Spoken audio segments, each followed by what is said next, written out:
할렐루야. 네, 우리 인사하겠습니다. 사랑합니다. 축복합니다. 인사하겠습니다. 사랑합니다. 축복합니다. 인사하겠습니다. 네, 오늘 이렇게 인사할까요? 네, 말씀대로 순종합시다. 인사하겠습니다. 말씀대로 순종합시다. 네, 말은 이렇게 했는데 오늘 내어드린 청지기 성기표와 다가 성기표 기억하시고 하나님 앞에 또 즐겁고 자발적인 순종이 있으면 얼마나 좋을까 그런 생각을 해보게 됩니다. 그런데 순종이 참 쉽지는 않죠. 오늘 하나님의 음성을 듣는 36번째 시간으로 신약의 첫 번째 시간이자 마지막 시간입니다. 마리아를 통해 가지고 순종이 무엇인지에 대해 생각해 보려고 합니다. 그리고 어제 제가 의도치 않게 여러분의 순종 테스트를 하는 시간이 있었죠. 어제 카톡으로 전송된 그 파일, 제가 미처 데이비가 포함된 그 파일을 보냈는데, 그리고 나서 바로 지우라고 했는데 바로 지우셨나요? 우리 딸내미는 그러더라고. 야, 그러니까 더 보고 싶네.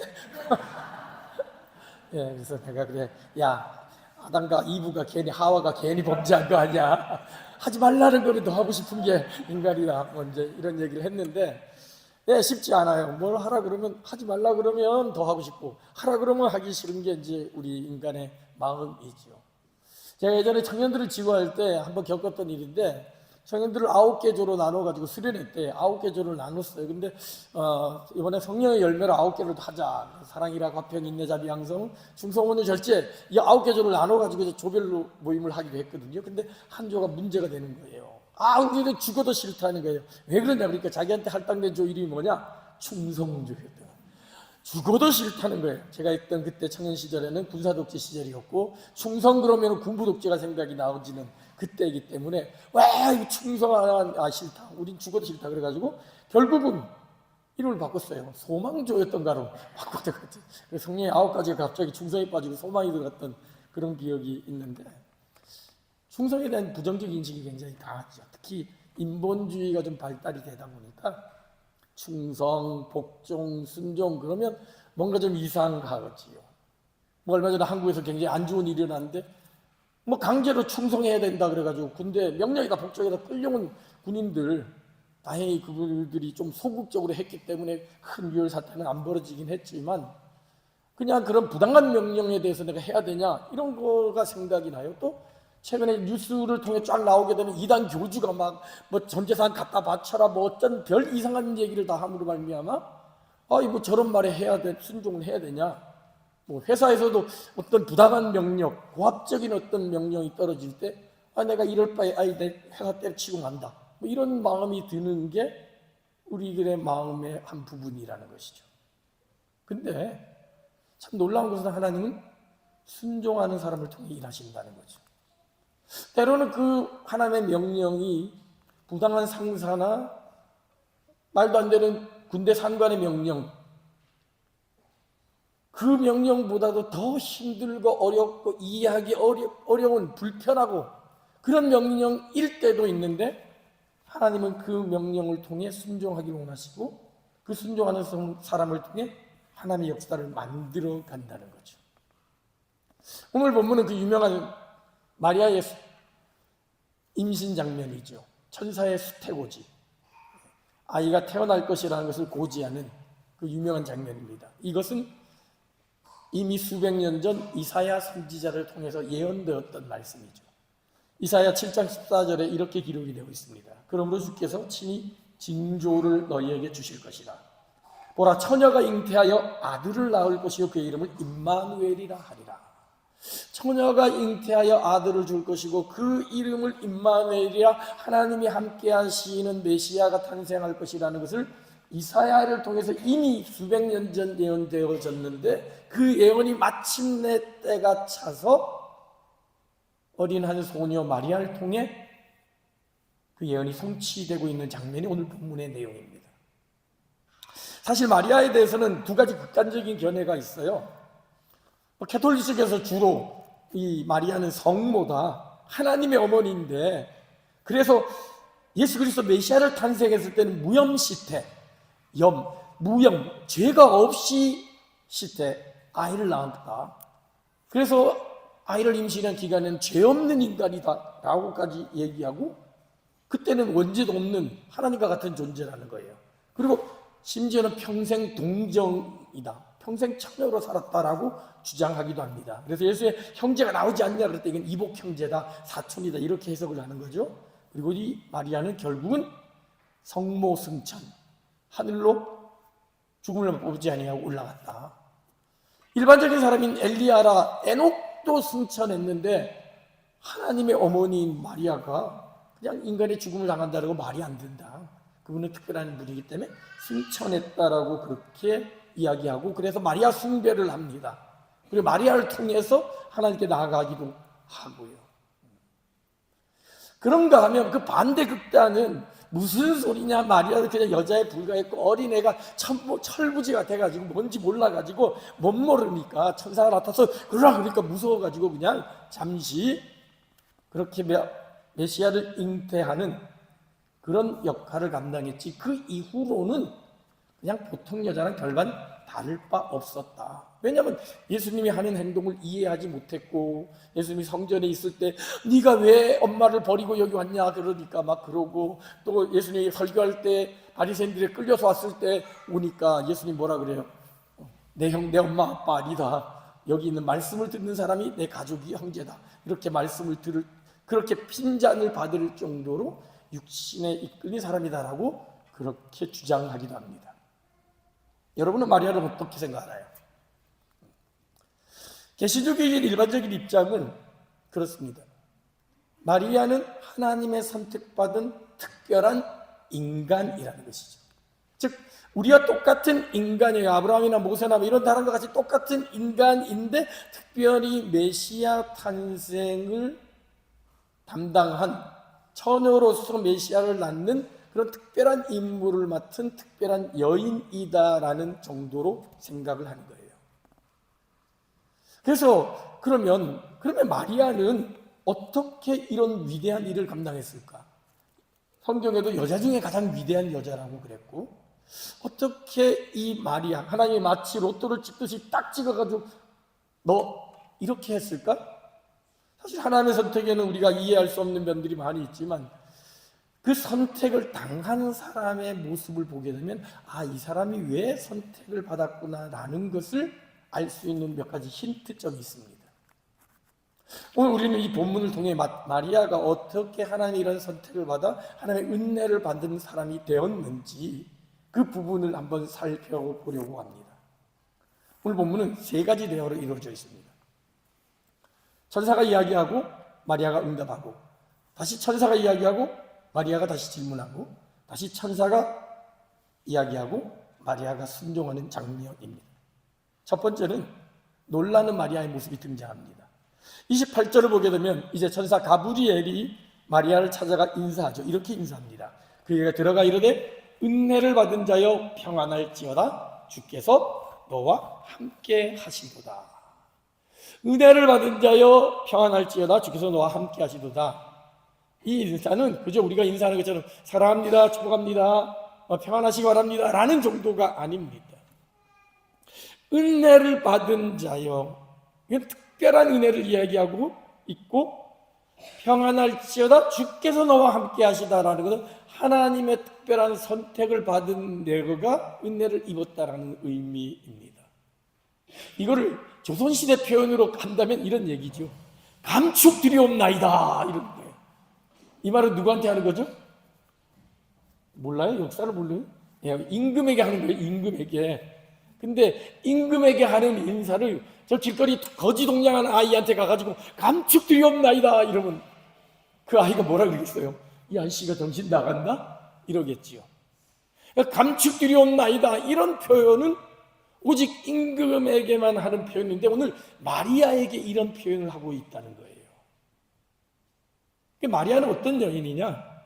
마리아라는 뜻이 뭔지 아십니까? 여러분, 우리 지금은 이름이 많이 바뀌긴 했지만 처음에 그 강아지에게 가장 많이 사용되던 영어 이름이 있었어요. 기억나세요? 메리 쫑쫑. 메리가 마리아입니다. 쫑이 존이고요. 그만큼 흔한 이름이 되었는데, 그래서 마리아 그러면 굉장히, 또 지금도 마리아라는 이름을 가진 사람들이 있고 예명으로 영어명으로 쓰는 사람도 있는데 굉장히 지금은 좋은 이름으로 불려지고 있는데 사실 마리아라는 이름이 좋은 이름이 아닙니다. 이 마리아란 단어의 어원이 어디서 나왔냐면 히브리어 미리암에서 나왔습니다. 미리암 아시죠? 모세. 미리암이란 뜻이 뭐냐면 슬픔의 바다, 고통의 바다라는 뜻입니다. 슬픔과 고통의 바다, 쓰다, 이런 의미를 가지고 있습니다. 이 미리암과 비슷한 단어가 바로 마라라는 단어예요. 마라는 뭐죠? 이스라엘 백성들이 출애굽했을 때 마라에 이르렀을 때 그 물을 마시려고 했는데 너무 써가지고 못 마셨죠. 그래서 지팡이를 던지니까 마라의 쓴물이 단물이 되었던 그런 기적이 일어나니까 미소죠. 이 마라라는 뜻이 바로 쓰다라는 고통이라는 뜻이거든요. 즉 마리아라는 이 말은 괴로움의 바다, 슬픔의 바다예요. 고통과 쓰다라는 그런 의미입니다. 즉 마리아라는 이름을 주었을 때는 그 마리아의 인생은 고통과 슬픔 가운데, 별볼일 없는 집안 가운데 참 눈물 많은 고통스러운 쓰디쓴 인생을 살아가는 여인이라는 것을 알 수가 있습니다. 누누이 말씀드리지만 이스라엘 사회에서 이름이라는 것은 그 사람의 인격, 그 사람의 삶을 이야기한다고 이야기했죠. 근데 이 캐톨릭에서는 좀 다르게 해석을 해요. 아니다, 마리아가 그런 뜻이 아니고 마리아에게 다른 이름의 의미가 있다. 그러면서 뭘 찾아냈냐면 이 마리아의 어원이 되는 것을 이집트어에서 찾아냅니다. 그 이집트어는 뭐라고 되어 있냐면 사랑받는, 고귀한, 아름다운 이런 이름이라는 거예요. 그러니까 이집트어 기원에서 이 마리아는 아름다운 여인, 고귀한 여인이라서 하나님이 그렇게 칭찬하지 않냐라고 설명을 합니다. 근데 상식으로 생각을 해봐도 히브리 여인이 왜 갑자기 이집트 이름을 가져오겠어요? 이미 히브리 여인으로서 히브리식 사고를 가지고 있는 사람에게 마리아라는 이름을 줬다는 것은 괴로움과 슬픔을 나타내는, 고통을 나타내는 의 이름으로 뜻으로 그 이름을 지어준 것이라는 것을 알 수가 있죠. 오나 그녀가 살았던 지역은 어느 지역이었습니까? 나사렛이란 지역이죠. 나사렛은 우리가 나사렛 예수라는 말로 너무 잘 알고 있는 익숙한 이름이지만 나사로라는 이름은 구약에 전혀 등장하지 않습니다. 이스라엘 역사에서도 등장하지 않습니다. 오직 성경에만 등장합니다. 그 얘기는 뭐냐면 이스라엘 역사 가운데서, 구약의 역사 가운데서 나사렛이라는 동네는 전혀 중요하지 않은 그런 도시였다는 것이죠. 예를 들어서 스웨덴 역사를 기록할 때 가장 먼저 등장하는 이름이 어딜까요? 시그투나, 스톡홀름, 감자스탄, 달라남 이런 지역이 나오겠죠. 거기가 다 역사적인 의미가 있는 지역입니다. 그리고 요즘에 와서는 뭐 말메라든지 뭐 예떼보리라든지 뭐 이런 대도시들의 이름, 뭐 키루나, 오로라보로 가는 그런 도시들이 등장하겠죠. 근데 여러분이 전혀 듣지도 못한 아주 시골 한 구석에 있는 도시의 이름을 꺼낸다 그런다면 그것은 스웨덴 사회에서 그렇게 영향력이 있는 도시가 아니라는 그런 의미이죠. 나사렛이 바로 그런 동네였습니다. 더구나 그 도시에는 로마 주둔군이 거주하고 있었습니다. 이스라엘에게 이방인이라는 것은 지옥의 땔감처럼 생각할 정도로 경멸하는 사람들이죠. 그런 사람들이 거주하는 곳이 바로 나사렛이었던 것이죠.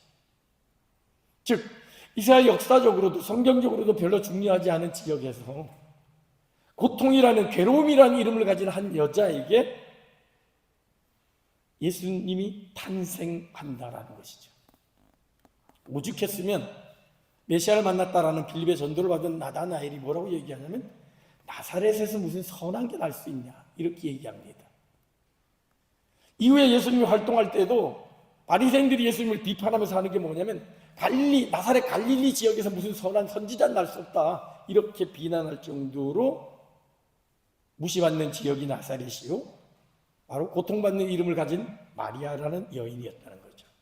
그런 여인에게 하나님의 은혜가 있다, 하나님이 너와 함께한다라는 극존칭의 인사가 지금 전해지고 있는 거죠. 그러니 당연히 마리아는 이렇게 말할 수밖에 없는 거죠. 처녀가 그 말을 듣고 놀라, 이런 인사가 어찌인가, 놀란 거죠. 아니 나같이 시골 구석에서 촌구석에 사춘기 소녀를 살아가는 나에게 하나님이 은혜가 임한다고, 하나님이 나와 함께한다고, 하나님의 놀라운 역사와 기적이 일어난다고? 아니 이게 무슨 얘기야? 말도 안 되는 얘기야? 라고 생각을 했던 거죠. 그러자 천사가 다시 한번 이야기합니다. 30절입니다. 천사가 이르되 마리아여 무서워하지 말라. 내가 하나님께 은혜를 입었느니라. 다시 한번 말씀합니다. 마리아야 놀라지 말고 무서워하지 마. 하나님의 은혜가 너에게 임했단다. 은혜라는 것은 받을 만한 자격이 있는 사람이 받는 게 아니고 아무 자격이 없음에도 불구하고 하나님의 주권적인 선택에 의해서 너에게 주어진 거야. 너는 하나님의 은혜를 받은 특별한 여인이다 라고 말하며 그에게 일어날 놀라운 일을 말씀해 주십니다. 보라 내가 잉태하여 아들을 낳으리니 그 이름을 예수라 하라.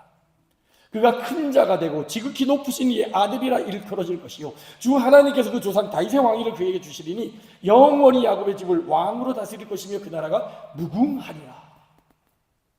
엄청난 소식이 지금 벌어지고 있는 겁니다. 마치 이 말은 오늘 처음 교회 방문해가지고 이제 2주밖에 안 된 대선 형제에게 천사가 딱 나타나고 하나님의 은혜가 임했느니라. 너가 이제 스웨덴의 왕위를 이어받을 것이고 이 스웨덴은 미국을 넘어서서 중국을 넘어서서 온 나라를 통치하는 나라가 될 거고 너는 그 나라의 지도자가 될 거다. 아멘? 예, 아멘 하고 싶죠. 근데 드는 생각은 뭐예요? 아니 나는 스웨덴 말도 못하는데 나는 워킹할 이대로 지금 잠깐 와 있는 사람한테 하나님 무슨 뚱딴지 같은 소리요. 그런 생각이 안 들겠어요? 아들을 낳을 거고 큰 자가 될 것이고 지극히 높으신 이의 아들이라 일컬어질 것이고 다윗의 왕위를 이어받을 것이고 이스라엘을 왕으로 다스릴 사람이다. 쉽게 말하면 뭐예요? 니네들이 그렇게 기다리고 기다리던 메시아가 탄생할 거다. 내 몸에서 이사야가 예언한 그 수백 년 수천 년간 기다렸던 메시아가 너를 통해 태어날 것이다라고 그렇게 말씀하고 있는 겁니다. 나사렛이란 알려지지 않은 시골 촌구석에 이름도 괴로운 슬픔, 고통, 씀이라는 그런 뜻을 가진 비천한 여인에게 온 세상을 통치하는 하나님의 아들이 태어난다는 놀라운 소식이 전해지고 있는 거죠. 당연히 마리아는 이해할 수 없었던 거죠. 천사의 말을 의심할 수밖에 없었던 거죠. 그래서 이렇게 반문합니다. 34절입니다. 마리아가 천사에게 말하되 나는 남자를 알지 못하니 어찌 일이 있으리까. 에이 천사 그렇답시다. 근데 난 아직 남자도 알지 못하고 그런 사람이 내가 어떻게 이 일이 일어납니까? 자식 같은 비천한 여인에게 구세주가 탄생한다는 것도 이해하지 못하겠는데 더구나 자기는 아직 남자를 알지 못하는 수처녀, 동정녀라는 거죠. 여기서 남자를 알지 못한다는 이 말이 헬라어로 기노스코라는 말인데 히브리어의 야다와 연결됩니다. 큐티 훈련할 때 계속 강조했던 게 기노스코나 야다라는 이 알다라는 단어는 단지 1 더하기 1은 2라는 인지적인 지식, 머리의 지식이 아니라 내가 경험해서 체험해서 마음으로 인격으로 깨닫게 된 경험적 지식이라고 말씀드렸죠. 성경을 많이 아는 것은 인지적인 지식이지만 성경을 알고 그 말씀에 순종하고 성경대로 살아가는 사람은 경험적 지식을 가지고 있는 사람이죠. 너희가 여호와를 알지 못한다라고 했을 때는 하나님이 어떤 분인지 성경에서 말하는 하나님이 어떤 분인지를 알지 못한다는 것이 아니라 하나님이 말씀하신 그 말씀을 그대로 삶으로 실천해내지 않는다는 뜻이라는 거죠. 그런데 이 알다라는 단어가 남녀 관계에 사용이 되어지면 이것은 부부관계를 이야기하는 겁니다. 그러니까 남녀 사이에서 남자를 안다, 여자를 안다라는 말은 부부관계를 가졌다라는 그런 의미입니다. 즉 이 말은 마리아는 아직 남자를 알지 못하는 부부관계를 갖지 않은 처녀였다는 거죠. 당시 마리아는 요셉과 약혼한 사이였습니다. 유대 관습에 의하면 13살에서 16살 정도 되면 유대 여자들은 약혼을 합니다. 1년간의 약혼 과정을 거쳐서 그 정결의 시간을 지난 다음에 마침내 결혼식을 이루게 되고 합방을 하게 되는데, 그리고 1년 동안 이 여자에게 어떤 일이 있는지 없는지 보는 거예요. 혹시라도 뭐 나쁜 짓 했는지 그걸 봐가지고 정결하다는 게 인정이 되면 이제 결혼을 하는 거죠. 마리아는 바로 그런 기간에 있었던 것입니다. 그래서 그 약혼의 기간이 지나면 이제 정식으로 결혼을 할 텐데 그 이전이기에 전혀 남자를 알지 못하는 남녀 관계를 갖지 않는 수처녀였다는 것을 이야기하고 있는 거죠. 그러니까 말이 되지 않는 거죠. 아니, 아이는 남자가 합궁함으로 말미암아 부부관계를 통해서 아이를 낳는데 나는 부부관계도 갖지 않은 수처녀인데 어떻게 이런 일이 있겠습니까? 라고 질문을 했던 거죠.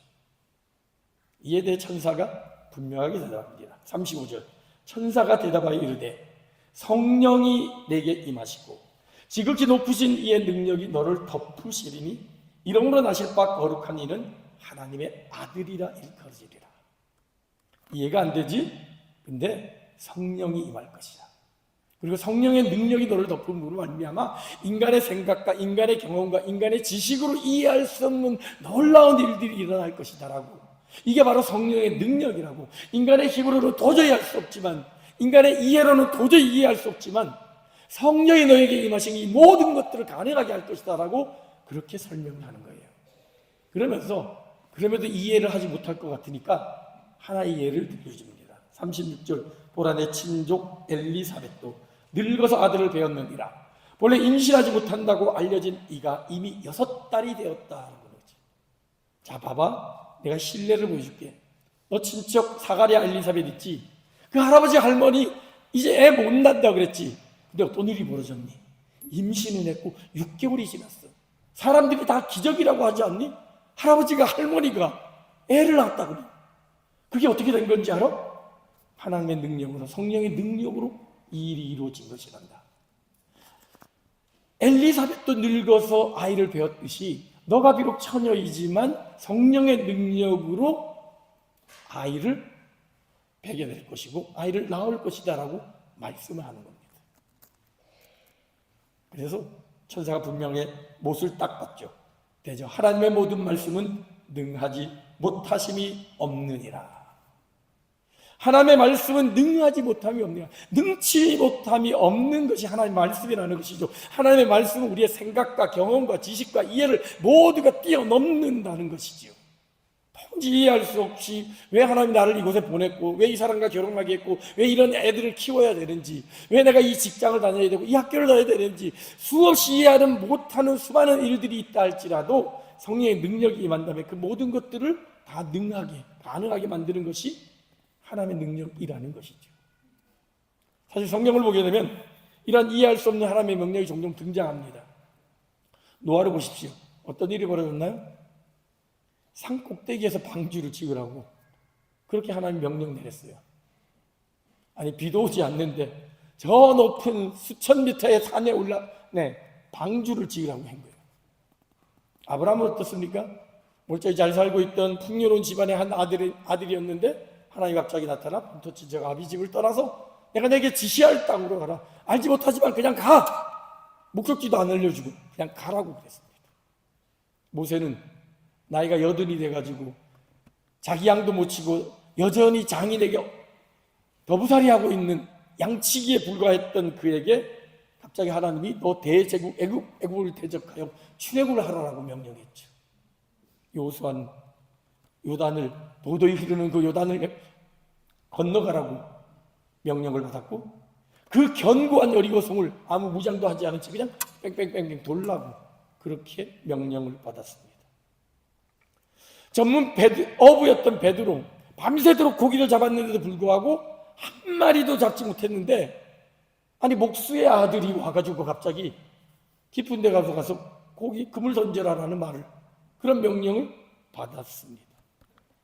모두가 인간의 상식으로 이 선물이 이해할 수 없는 하나님의 명령이었죠. 아마 이런 명령들이 오늘날 지금 21세기에 지금 우리들에게 나타난다면 어떻게 될까요?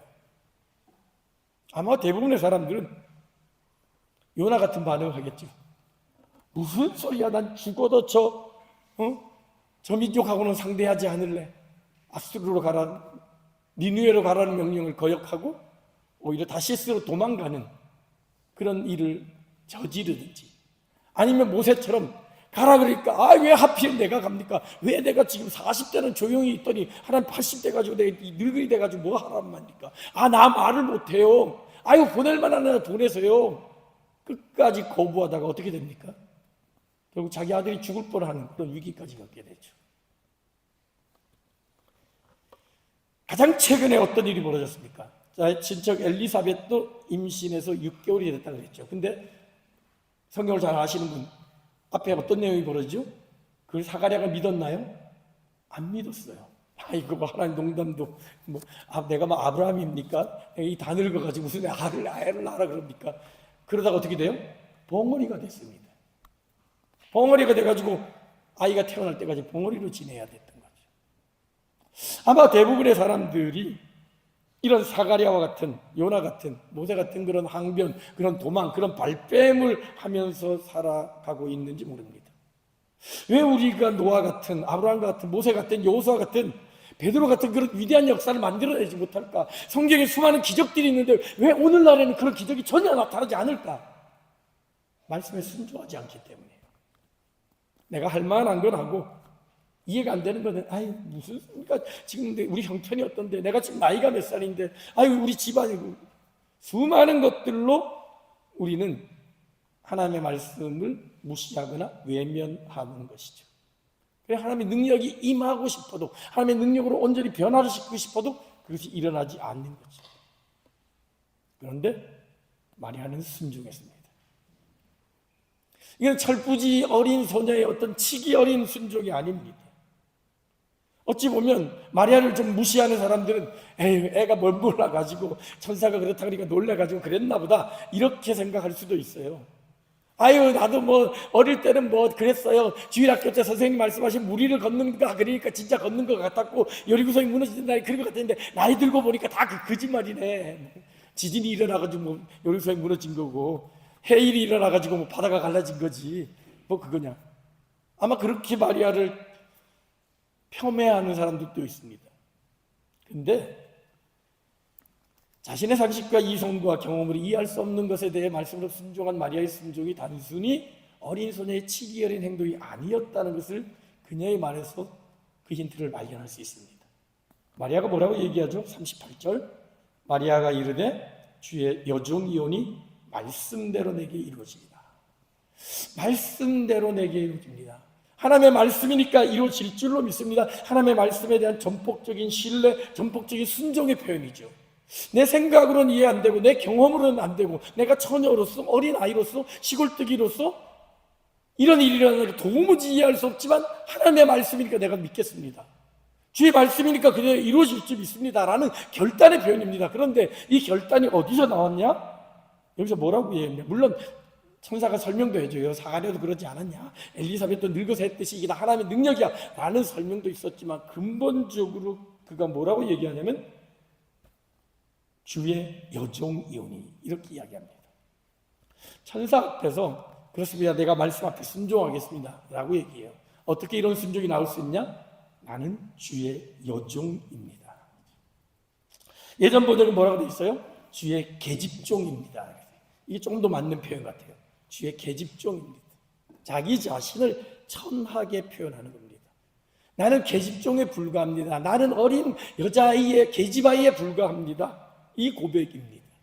이 종이라는 표현이 바로 둘레라는 표현으로 둘루스가 나오죠. 둘루스가 우리 한글 성경에는 주로 종으로 번역이 됐지만 원어의 의미를 살린다면 노예라는 뜻입니다. 노예. 나는 여자 노예에 불과한 어린 계집 아이입니다. 이 고백입니다. 노예는 자기 뜻으로 할 수 있는 게 뭐가 있죠? 아무것도 없습니다.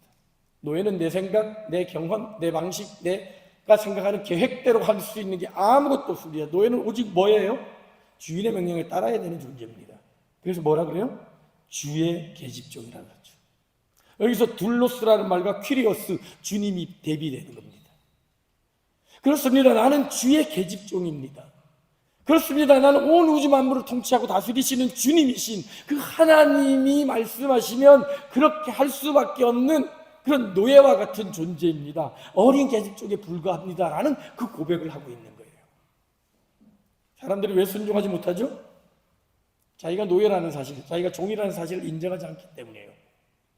나도 지식이 있고 나도 경험이 있고 나도 배운 게 있는데 뭘 굳이 그렇게 합니까? 내 생각에는, 내 경험에는, 내 이해에는 그게 안 맞아요. 에이 목사님 그거 아니에요. 아이 선생님 그거 아니에요. 아이 집사님, 아이 그렇지만 또 그게 현실이 그런가요? 저도 그거 했는데 수많은 것들로 자기의 종됨을, 노예됨을 거부합니다. 심지어 하나님 앞에서도 말씀을 들을 때, 오늘 말씀을 볼 때, 하나님, 그건 성경 얘기잖아요. 지금 21세기예요. 그건 좀 안 맞는 것 같아요. 하나님, 그 아브라함이니까 그렇지요. 하나님, 이거 에스더니까 그렇지요. 지금 제가 뭐 에스더입니까? 하나님 그 사람을 에스더로 쓰려고 그러는데, 그 사람을 아브라함으로 쓰려고 그러는데, 21세기에 다윗으로 쓰려고 그러는데, 다윗이니까 그랬나 보지요. 전 아니에요라고 스스로 자기의 생각과 경험을 내세우면서 자기의 종됨을 거절하는 거죠.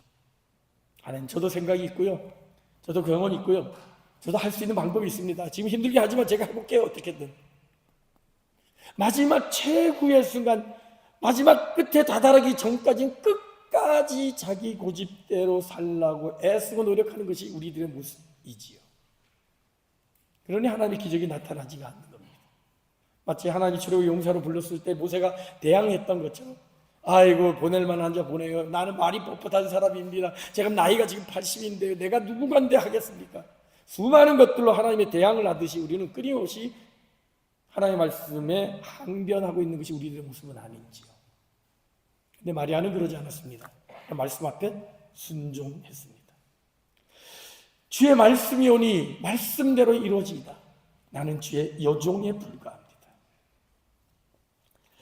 나는 아무 자격이 없는 노예와 같은 존재입니다. 당연히 주인이신 주님이 말씀하시면 그 말씀에 순종하겠습니다라는 그런 고백을 했던 거죠.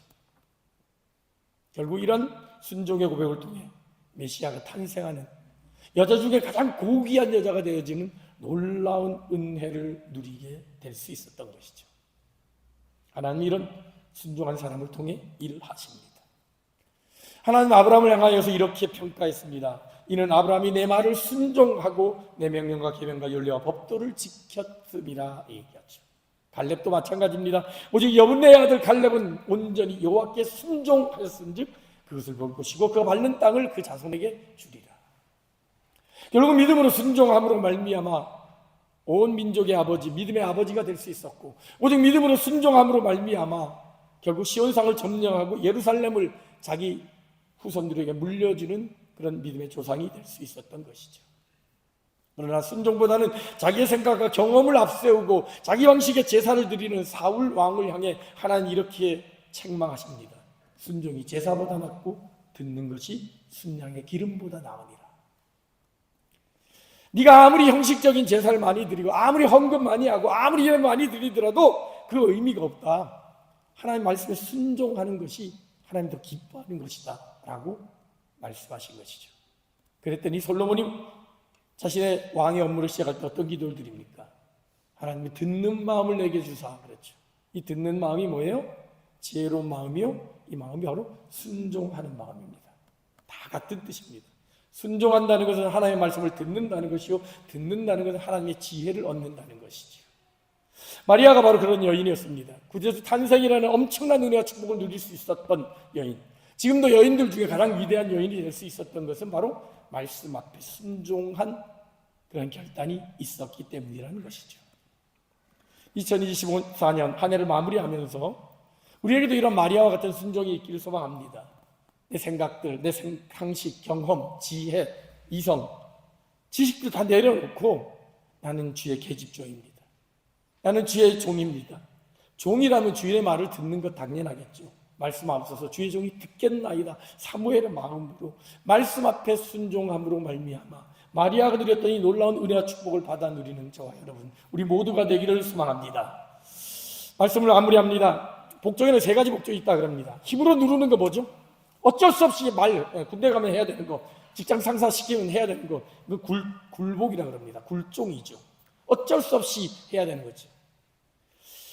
요즘은 굴종이 잘 안 통해요. 굴복이 안 통해요. 막 그러면 뭐예요? 요즘 젊은 사람들은 이 관둬라, 내가 이 회사 말고 딴 회사 가지.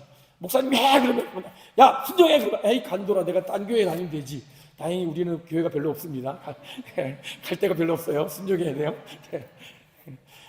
근데 그런 사람을 또 그냥 내버리면 안 되니까 어떻게 해요? 말로 설명하죠. 논리로 설명하죠. 뭐 천사 가브리엘도 그랬어요. 이해 못하니까 야, 네 친척 엘리사벳도 그랬잖아. 이러이러한 거야 라고 얘기하죠. 그래서 말이나 논리로 그 사람이 반박할 수 없을 정도로 아 그래 알았어요 그럼 할게요 이렇게 하는 거 뭐예요? 설복이라고 그러죠. 예. 말로 복종을 시키는 겁니다. 근데 이거보다 뛰어난 게 있습니다. 진정한 순종, 진정한 복종은 뭐예요? 마음으로 다하는 신복입니다. 순복이라고도 그러죠. 내 생각과 내 경험, 내 지혜를 내려놓고 전적으로 상대방을 신뢰하면서 자발적으로 복종하는 겁니다. 차집사 내일 도시락 싸와 이럴 때 아니 내 남편 도시락 싸주기는데 목사님을 드린다 이게 드는 게 뭐죠? 그러면 사실은 우리 집사람이 내일 어떻게 해서 뭐 하니까 이래 설득해서 할 수도 있겠죠. 근데 여기서 한 걸음 더 나가서 딱 한마디 했을 때 그래서 목사님 뭐 좋아하시죠? 제가 도시락 싸갈게요 이렇게 말하는 건 뭐예요? 저 목사님이 나한테 이런 부탁을 한 것은 분명한 이유가 있을 것이다. 나에 대한 신뢰가 있으면 잔소리 안 따져요. 엄마가 아들에게 야 너 내일 학교 일찍 와 그러면 어떻게 해요? 착한 아들은 뭐라 그래요? 네 알았어요 그러죠. 못된 사춘기는 뭐라 그래요? 왜? 나 친구랑 만나야 되는데? 나 공부해야 되는데? 이렇게 얘기하는 거예요. 부부간에 자녀간에 교우간에 이런 심적인 신뢰가 있으면 설명이 필요 없어요. 그런 이유가 있으니까 충분히 그러겠지. 그러면 예 알겠습니다 이게 나오는 거죠. 근데 그게 없으면 우리는 설복을 당하든지 아니면 나중엔 굴복을 당하든지 하는 거예요. 만약에 마리아가 이 일에 대해서 마리아를 경우를 빼놓고 요나를 봅시다. 어떻게 됐어요? 신복하면 편하게 갔을 텐데 어떻게 돼요? 싫으니까 굴복 당하잖아요. 도망가다가 풍랑 만나고 물고기 뱃속에 들어가고 뱃속에서 여러분 너무 상상으로 하면 물고기 뱃속 막 아름다운 거죠. 온갖 오물질과 온갖 더러운 거 뒤집어 쓴 거예요. 여러분 구토한 거에 한번 뒤집어 쓴 본 적 있으세요? 저도 어릴 적 뽕통에 빠진 적이 있는데 그때 그 기분 며칠 동안 냄새 나거든요. 그 속에 지내다가 배 타가지고 나온 게 요나거든요. 굴복당한다거든요. 하나님 원하시는 거는 굴복하는 게 뭔데 굴복하는 사람 쓰지 않으세요. 모세도 말 안 들으니까 결국 굴복해서 하니까 결국 죽이려고 그러잖아요. 그때야 결국 잘못했다 그래가지고 쓰임 받는데 물론 하나님이 마리아를 굴복시킬 수 있었죠. 힘으로 나타나서 하나님 하지 말마나 이렇게 했죠. 설복할 수 있었죠. 야 임마 엘리사벳도 이랬잖아 이러니까 이렇게 했죠. 근데 근본적으로 마리아는 신복했습니다.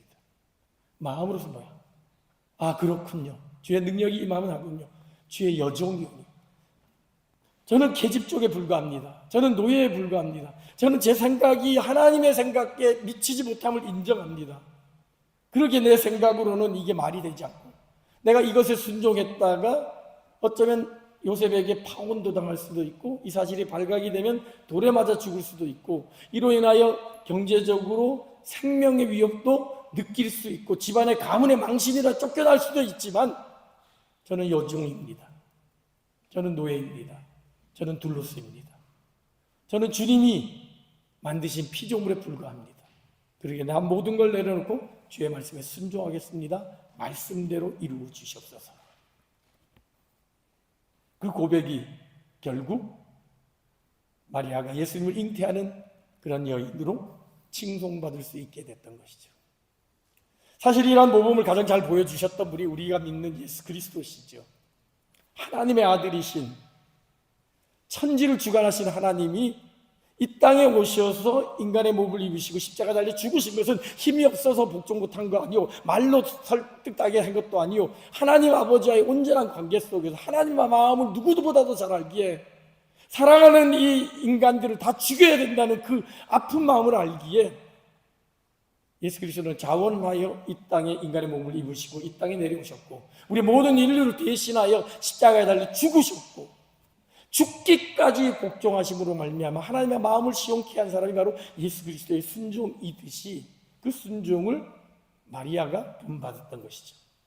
바울 사도는 예수님의 이런 순종을 이렇게 표현합니다. 그는 근본 하나님의 본체시나 하나님과 동등됨을 취할 것으로 여기지 아니하시고 오히려 자기를 비워 종의 형체를 가지사 사람들과 같이 되셨고 사람의 모양으로 나타나사 자기를 낮추시고 죽기까지 복종하셨으니 곧 십자가에 죽으심이라. 순종의 끝이 어디입니까? 죽기까지 복종한다는 거죠. 내 생각들, 내 경험도 다 내려놓고 하나님 뜻대로 하옵소서, 주의 말씀이 말씀대로 이루옵소서라고 고백하는 것이죠. 예수 그리스도의 순종이 그러했듯이 마리아도 그러한 순종의 모습을 보였습니다. 그것을 통하여 하나님의 위대한 역사가 이루어질 수 있었던 것이죠. 한웅재 씨가 지은 소원이라는 찬양이 있습니다. 그 소원이라는 찬양 가사 가운데 이런 내용이 있습니다. 나의 작음을 알고 그분의 크심을 알면 소망 그 깊은 길로 가기 원하네. 나의 작음을 안다면, 나의 부족함, 나의 연약함을 안다면, 그리고 그분의 크심을 안다면 주님이 가신 그 십자가의 길, 그 깊은 길, 그 좁은 길을, 그 고난의 길 저도 갈 수 있습니다 라는 그런 고백을 했던 것이죠. 이 한웅재 씨의 고백이 우리의 고백이 되기를 원하고, 이 마리아의 순종이 우리의 순종이 되기를 소망합니다. 2000년 전 우리를 위하여 이 땅에 기꺼이 인간의 몸을 입으시고 이 땅에 오신 예수님의 순종을 생각하면서 또 그 역사를 만들어가기 위해 기꺼이 자신의 생각과 경험을 내려놓고 나는 쥐의 계집종에 불과합니다라고 고백하며 어쩌면 돌에 맞아 죽을지도 모르는 그런 위기를 감수하면서 말씀에 순종했던 마리아의 그 겸손한 순종을 생각하면서 우리 역시 순종의 길을 걸어감으로 말미암아 하나님의 역사를 만들어가는 하나님의 사람들이 되기를, 그래서 그 역사의 주인공으로 쓰임받는 위대한 하나님의 용사들이 되기를 주님의 이름으로 축원합니다.